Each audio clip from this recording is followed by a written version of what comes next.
वडोदरा और आनंद को जोड़ने वाला जो ब्रिज था वो आज सुबह धराशायी हुआ। ये तस्वीर अगर हम आपको दिखा पाए तो आप देखिए किस तरीके से आनंद से वडोदरा की तरफ आने वाला वो जो टैंकर है वो अभी भी वैसे ही लटका हुआ है और एक ट्रक जो नीचे गिरा हुआ था इसे अब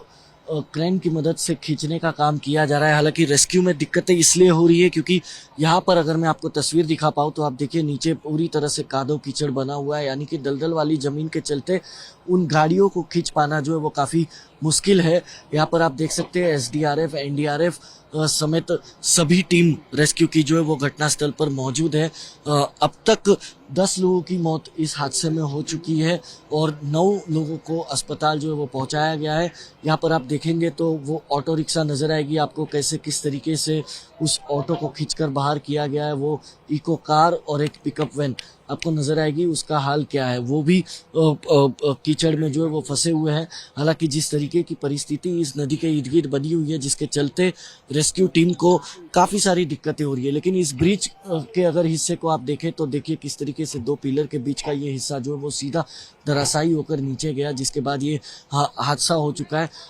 हालांकि सवाल इस वक्त अब ये खड़ा होता है कि जब पिछले साल इस ब्रिज को रिपेयर किया गया था तो उस वक्त इस ब्रिज पे से हैवी व्हीकल की आवागमन को बंद क्यों नहीं किया गया, क्योंकि जब कई सारे प्रोटेस्ट हुए थे, एमपी एमएलए तक गुजरात सरकार को चिट्ठी लिख चुके थे कि ये ब्रिज जर्जरित हो चुका है पूरी तरह और सरकार ने भी मान लिया था और सरकार ने भी ये मानते हुए 212 करोड़ रुपए का एक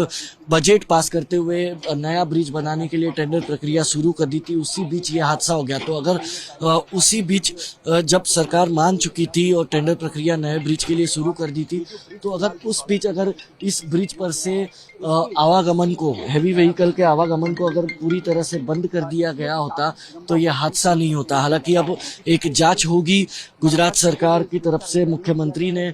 सीधे तौर पर कई सीनियर इंजीनियरों को यहाँ पर घटनास्थल पर भेजा है, क्योंकि जानकारी के मुताबिक आरएनबी डिपार्टमेंट के द्वारा ये ब्रिज बनाया गया था तो सीनियर अधिकारियों को घटनास्थल पर भेजा गया है। अब वो जांच करेंगे, उसके बाद कहीं ना कहीं सरकार की तरफ से एक अकाउंटेबिलिटी जो है वो तय की जाएगी कि आखिरकार इस हादसे में लापरवाही किसकी है, लापरवाही है या भ्रष्टाचार है या क्या कुछ है। ये सब कुछ जांच के बाद साफ होगा, क्योंकि 2022 में जब मोरबी में हादसा हुआ था उसके बाद 3 साल पहले गुजरात सरकार ने सभी ब्रिज के ऑडिट का एक आदेश दे दिया गया था, लेकिन महज 3 साल के भीतर ये एक ब्रिज का धराशायी होना, कोलैप्स होना और इतने लोगों की मौत होना, आखिरकार किसी न किसी को तो अब जवाबदेही लेनी होगी।